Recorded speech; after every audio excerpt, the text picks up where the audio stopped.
Hey guys, it's Ryan here with dpmarketing.services. Thanks for tuning in. Coming at you with the video today from our boardroom about something we wrote a blog about recently that has been getting a lot of conversation going with other contractors. So we thought we'd just make a quick video and talk through it. So basically it's this. What is it that sets an 8-figure shop apart from a 6 or 7-figure shop? And you know the ones I'm talking about because maybe you are one, or you've seen them, or used to work for them, or you want to be one. These are the guys, an 8-figure shop, you see them everywhere. Their vans are always busy, they're always running around. But what is it that gets those guys there? So, because generally speaking, when we meet contractors for the first time, it seems like it often comes in like a couple different main buckets. Maybe bucket one is they recently started up. They're trying to grow. They've thrown a lot of money at things like Angie's List or Home Advisor or whatever, and they're struggling to see results. They're struggling to get leads, and so they're just looking for help. Maybe option two is they've been around for a bit. They're doing a bunch of different things, but maybe it's not real coordinated. They don't really know what's working, what's not. There's no synergy among their efforts, but they might be a 7-figure shop. You know, they might be somewhere between 2 and 6 mil, and they've kind of plateaued. And then the other guys are the ones that are always growing. They could be 8, 9, 10, 15, 20, $35 million a year shops. And they always seem to find a way to keep growing. So what we wrote a blog about, and I'll put a link below, but what I thought would be interesting for this conversation is just what is it that those shops do that sets them apart, that allows them to get that traction. And so maybe you're a 6-figure shop, you're trying to get the 7-figure. Maybe you're a 7-figure shop struggling to get the 8-figure. What is it that those things do? So there's a couple things. One, pricing. If you want to be an 8-figure shop, or if you are an 8-figure shop, your pricing has got to be spot on.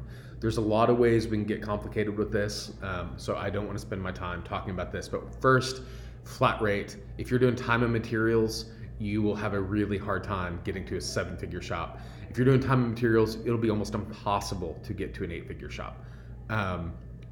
Flat rate all the way. There's different books, there's different methods, you can do your own. Don't care. For this conversation, don't care. The point is, be flat rate. The thing about a lot of these 8-figure shops is they tend to be higher priced than most of their competition, and that's okay. So if you're taking pride in, yeah, but we're the cheapest in town, or we're half the hourly rate of our competitors, like there's a reason that their rate is what it is, and there's a reason that they're 8 figures, and it's not because they're cheap.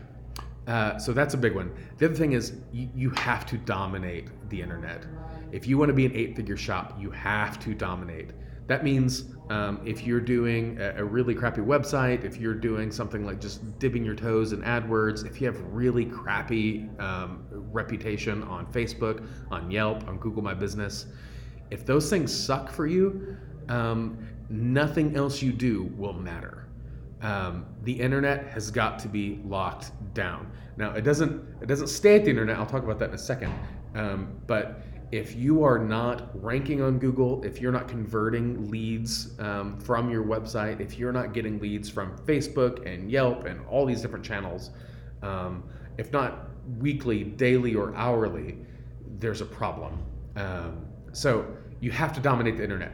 The 8-figure shops, they have their pricing down pat, and they're often more expensive than everyone else, and they also dominate the internet. The other thing these big shops do, 3, this is going to probably rub a couple of you guys the wrong way. They spend money for their leads everywhere. The trick is when you're a $1 or $2 or $3 million shop, the tendency that a lot of guys get stuck in is saying, oh, well, I don't want to do this, or I don't want to do that because I had bad experiences before, or I want to make sure that I can track every single lead and every single result and know where it's coming from. And look, those things are fine and good. Like, I'm not knocking tracking. That's one of the things that I hold DP to a high standard for, is transparency, tracking, accountability. The trick with that, though, is you get so lost in the focus of thinking like a small shop. You got to track everything. Every dollar has to come through. That what you forget to do is you got to think bigger than anything you've done before. What took you to 6 to 7 is not going to be the same thing that takes you from 7-figure to 8-figure. So here's what this means. This means if you're a 7-figure shop, maybe you run AdWords when you're slow. Maybe you run it when you just want to work. Maybe you just dip your toe. Maybe you just do it when you new hire, and then you kind of let the business like adjust, and then you turn it back off. 8-figure shops never turn off their AdWords. They never turn off their Google local services. They never turn off their Angie's List. They never turn off their Home Advisor. They never turn off their Porch. They might cherry pick those leads, right? They might go through and say, hey, these are the ones we really want. That's fine. But as you grow, you need every lead from everywhere. You are not getting picky and choosy. You want every job coming to you. Now, a lot of guys will quickly go, well, I can't spend X, Y, or Z. And so what I'm not saying like waste your money. I'm not saying like throw it all to hell and just see what happens. But it's a mindset shift of going, I need to count everything that comes in and count everything that comes out. And I need to make sure that we're only doing as little as possible. And you need to make sure you're paying for every dang lead. So here's what this means. If your marketing budget in your shop is 5% of revenue, it's too small. It's just too small. 7% would be a minimum. So if you've watched this for long, you know that we preach like SBA guidelines. They say 7 or 8%. That's if you're wanting to maintain your current size. If you're wanting to grow, you have to grow that budget. We've seen shops that are aggressively going after the 8-figure mark will do 10, 12, 14, 16% of their budget gets allocated back to marketing. That's the only way they can sustain that growth. And then once they hit that goal, then they can start slowly throttling it back. But the point is, don't be conservative. If you're spending 7% or less, you're really going to struggle to see that growth. So this is a mindset shift, right? This isn't about being wasteful. This isn't about good channels or bad channels. This is about you're going to have to get every lead from everywhere. That includes things like billboard and TV and radio, things that are more difficult to track. But you're getting the point, right? 8-figure shops, you can't get away from them. You're gonna see them at home shows, you're gonna see them on TV, you're gonna drive past their billboards on the way to your office, you're gonna see their vans everywhere. Spend money on marketing. 8-figure shops don't get super surgical about they do this and they don't do this. It's just they have to pay for the leads. And then the last thing, be better. With everything you do, be better. Be better with your customers, be better with your software that interfaces and does your dispatch and contacts and texts customers in advance. Be better with your CPA, be better with your marketing, be better with your training protocols, be better with the condition of your vans, be better with the condition of your uniforms, be better with how your techs answer the phone or your CSRs answer the phone. With everything you do, look, you've got that. You have your pricing right, probably gonna be the highest prices in town. You're gonna own the internet.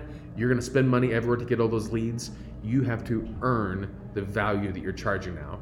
Have cleaner vans, have better parts, have better trained techs, have better response times. Be better in everything you do.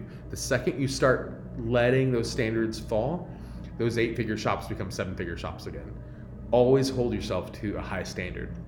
So the example that I personally use a lot because I like food, steak. You know, when I grew up, my grandpa, my grandpa loved Outback Steakhouse, and maybe you think that they're great, but he would always go like, well, there's 71 proprietary herbs and spices, whatever the nonsense is. And when I graduated from college, I moved to St. Louis. I remember finding this place. It was a Ruth's Chris. And I remember calling him going, you would not believe how good the steak was. He's like, well, what was on it? I'm like, butter and salt. He's like, well, Outback's better. But look, Outback, you're going to pay what, 15, 20 bucks for a steak? Ruth's Chris, you're not really going to get a steak for less than $100. So it's one of these things like when you're selling yourself as a Ruth's Chris, when you have the best steaks in town, you price yourself better, your internet presence is solid, you're getting these leads, you better deliver a Ruth's Chris steak. You cannot charge Ruth's Chris prices and deliver an Outback Steakhouse experience. That will put you out of business. With everything you do, be better. So those are the 4 things on this video. I'll link to the blog below. But I know probably this is going to push some of your buttons. I'm curious to know what you guys think. Do you agree? What are you guys doing? What's been your struggle? If you're an 8-figure shop, I'd love to hear from you. So yeah, leave a comment below. As always, guys, follow us on Facebook, subscribe on YouTube, and we'll see you next time.